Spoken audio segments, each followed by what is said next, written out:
بيكم في حلقة جديدة من 8 استثمار. النهاردة هنفتح صفحة من أهم الكتب اللي غيرت حياة الملايين، الأب الغني والأب الفقير. هنقسم لك الجزء الأول وهنقول لك إيه السر اللي خلى الأب الفقير رغم شهادته يفضل غرقان في الديون، والأب الغني رغم إنه مكملش تعليم يبني إمبراطورية. وقبل ما نبدأ، لو عايز تحقق أكبر استفادة من السلسلة دي ارجع الأول لسلسلة أسرار عقلية المليونير الكاملة على القناة، لأنها هتديك العقلية، والسلسلة دي هتوريك التطبيق العملي. لو عايز تفهم ازاي الفلوس بتشتغل وما تشتغلش ليها فالفيديو ده ليك.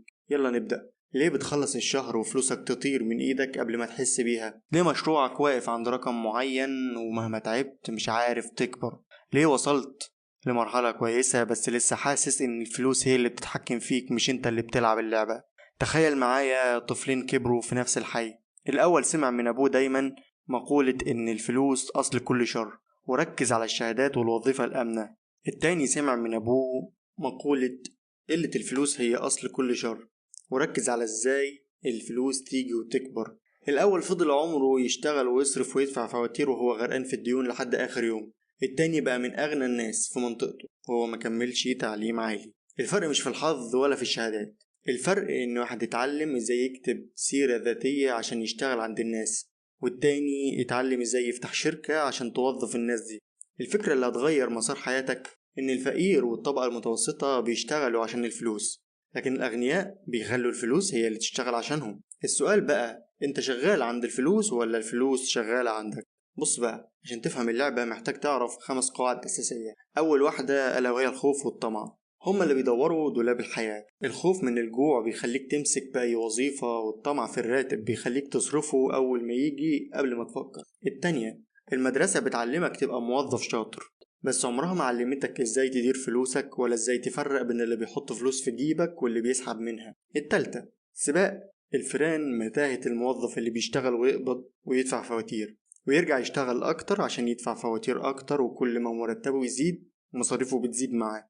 الرابعة، الفرق الجوهري إن الأغنياء بيجمعوا أصول بتدخل فلوس، والفقراء بيجمعوا التزامات بتسحب فلوس وهم فاكرين إنها استثمارات. الخمسة، لعبة الضرايب والقوانين، الموظف بيقطعوا له الضريبة الأول وبعدين يصرف اللي يفيض، لكن الغني بيصرف الأول من شركته وبعدين يدفع الضريبة على الصافي. الفقر مش نقص فلوس، الفقر إنك ما تقدرش تشوف الفرصة اللي قدام عينك لأنك مش فاهم لغة الأرقام. عارف إن أكتر من 70% من الناس اللي بتكسب مبلغ كبير فجأة بترجع فقيرة في أقل من 3 سنين؟ ليه؟ لأن العقل الباطن بيحب يرجع للمنطقة الآمنة القديمة وما بيتحملش التغيير. الموضوع مش كلام نظري. تعال نتكلم عن لاعب بيسبول مشهور قبض ملايين في السنة وفضل يغير عربيات ويشتري قصور لحد ما رجع يشحت زي الأول. ليه؟ لأنه اتعلم ازاي يلعب بس ما اتعلمش ازاي يمسك الفلوس. أو موظف كبير في البنك قبض علاوة كبيرة وفورا غير العربية وكبر البيت وسافر، وفي آخر الشهر لقى نفسه محتاج يقترض عشان يسدد، لأن العقلية بتاعت الصرف بتسبق الدخل. الضريبة النهاردة بتاكل حوالي نص المرتب بتاع الموظف قبل ما يلمسه، ولو فضلت فاكر إن بيتك الشخصي هو أكبر استثمار ليك فأنت في ورطة حقيقية، لأن البيت ده بيطلع منك مصاريف صيانة وتأمين وضريبة عقارية كل شهر من غير ما يحط مليم واحد في جيبك. النصيحة القديمة، روح ذاكر عشان تلاقي وظيفة، النصيحة دي كانت شغالة زمان. النهاردة لو اتبعت النظام ده هتفضل طول عمرك تدور على مرتب، في حين ان الفلوس الحقيقية بتروح للناس اللي فاهمة ازاي تبني اصول.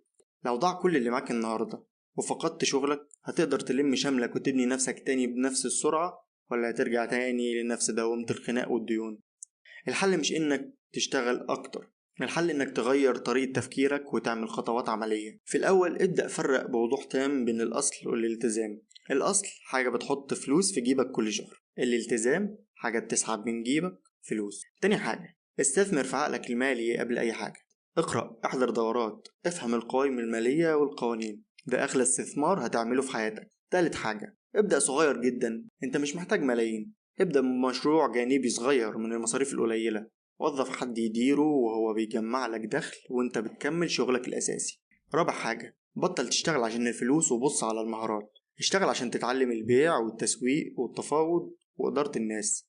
المهارات دي هي اللي هتعمل لك إمبراطورية بعدين. خامس حاجة، غير الدايرة اللي حواليك، ابعد عن الناس اللي دايما بتشتكي وبتقول مفيش فايدة، اقعد مع ناس بتدور على حلول وبتتكلم عن فرص النمو، وكل ما تشوف حد نجح ما تقولش حظه كده، قول لو هو قدر يبقى أنا أقدر.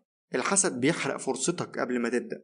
عارف التناقض اللي بيشتت؟ الأب المتعلم دايما كان بيقول مش قادر أشتري الحاجة دي، الأب اللي ما كملش إعدادية كان بيسأل إزاي أقدر أشتريها. جملة واحدة بتخلي مخك ينام، وجملة واحدة بتخلي مخك يشتغل زي المكنة. يا موظف يا شاطر، لو فضلت تستثمر بشكل عشوائي ومن غير نظام هتفضل طول عمرك خايف من شيك المرتب اللي ممكن يتقطع في أي لحظة. ويا صاحب البيزنس اللي غرقان في تفاصيله، لو معاك فلوس بس مش عارف تشغلها وتخليها تولد فلوس تانية، فانت مجرد موظف بمرتب كبير في شركتك الخاصة. ويا صاحب الثروة اللي وصلت لسقف معين مش عارف تعديه، الطمع والخوف هما اللي هيهدوا اللي بنيته لو ما فهمتش لغة الأرقام والضرايب صح. لو فاكر إن الوظيفة أمان، فأنت أكتر واحد معرض للخطر في العالم الجديد اللي ما بيعرفش غير لغة الذكاء المالي. وما تنساش فولو لايك عشان ما يفوتكش الحلقات الجاية من 8 استثمار كل يوم خميس الساعة 8.